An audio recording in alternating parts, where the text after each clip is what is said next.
Welcome to Afra's Artifacts, where we do some archaeology of our own and dig into the queer side of Star Wars. I'm your host, Alia Morgaine, and it's so great to have you here. Well, today we're talking about Jordanna Sparkburn.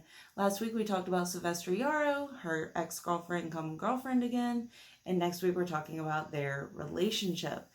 All of this takes place in the young adult novel Out of the Shadows by Justina Ireland. Fabulous, fabulous book, which I have reviewed on my blog, thestarwarsreview.blogspot.com. So be sure to check that out if you want more information about the context of all of this. So Jordanna is a member of the Tiikae family. She is the deputy of the planet Tiikae, a small backwater planet colonized by Tiikae vassals, and she cares deeply about the people under her care. As for her physical appearance, she has dark eyes, long dark curly hair drifting down to the middle of her back. Her sandy-hued skin had a smattering of freckles. Unfortunately, that's all I can give you. I don't have a picture of her. There is no picture of her yet. Hopefully, we will get one eventually. Jordanna is always ready with a blaster at her side, and she is certainly not afraid of using it, as we will discuss in just a minute. She also has a pet Volca named Remy. Remy is a very large hunting cat with curving horns that send electricity between them. Remy hardly ever leaves Jordanna's side, and you can find more on her in that review that I just mentioned on my blog. So now we're going to get down to what a couple different people with their opinions of Jordanna are. And then we're going to talk about how Jordanna sees the Jedi and how she sees the Nile. So according to Master Oprond, the master of the Tiikae Jedi Temple, where Tiikae being again where Jordanna is stationed, Jordanna is headstrong and has an uncanny knack with animals. But she has a penchant for violence that I find disturbing. And yes, we do see that. We see her penchant for violence. She's a very kind, very loving, very brave and strong person. But at the same time, when she is faced with situations such as the Nile attacking, she does what she has to do. She has no qualms about destroying the Nile in every sense of the word. She, at one point, comes into possession of a Nile weapon that's a circlet that you throw, and it flies through the air and bisects people, and she uses it. And the Jedi are queasy in their stomachs because of seeing her use this weapon. But she doesn't seem to... It doesn't faze her at all. She knows that she's doing what needs to be done. Although, yes, she does get a little drawn up into it, but she really is a deeply good person, despite all that. Now, according to her ex, Sylvestri, Jordanna had always been a woman of few words, but that was only because she thought action spoke louder. She was only 2 years older than Syl, but at 20, Jordanna was so self-assured, so confident that Syl had felt silly arguing with her.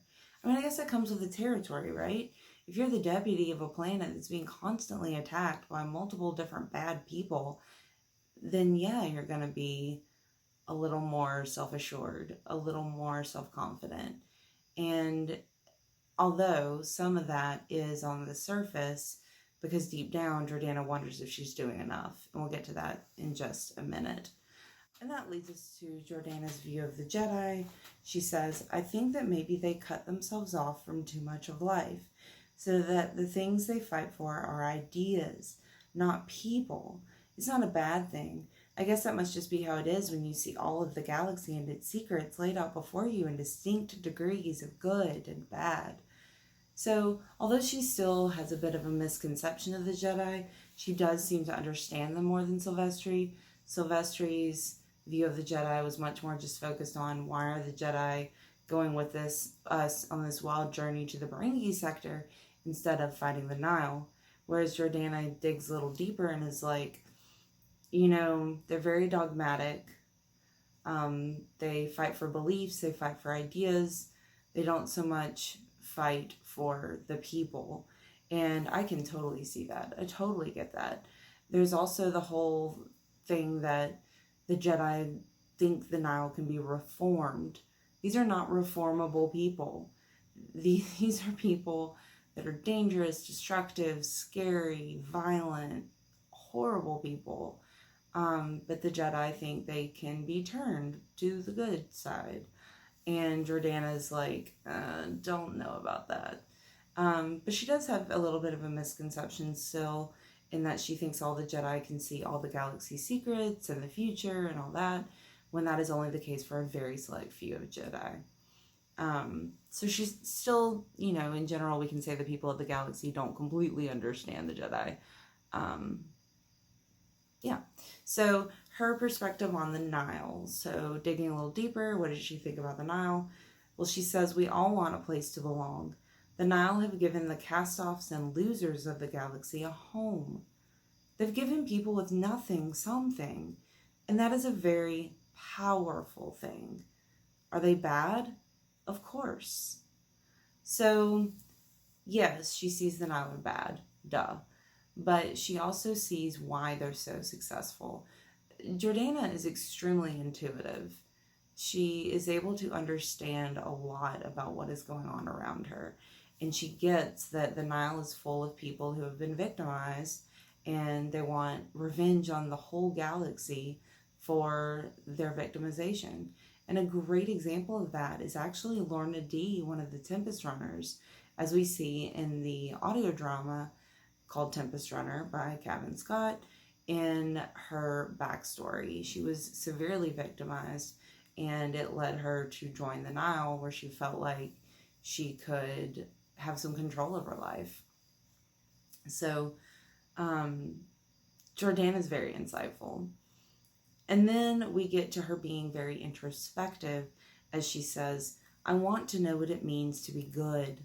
I've spent the past 6 months trying to keep people alive and failing at it quite spectacularly, but I don't know if that makes me good or not. How do I make a difference in a galaxy that seems to bend naturally toward destruction?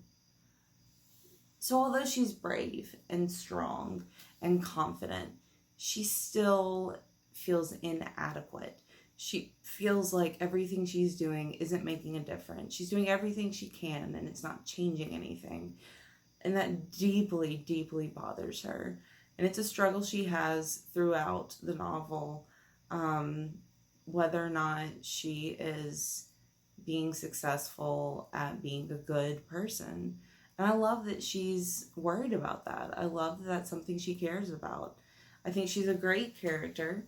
I do have more of a soft spot for Sylvestri, but Jordanna is also a wonderful, wonderful character, and I cannot wait to talk about their relationship next week. Monday at 6 p.m. Central. Check it out.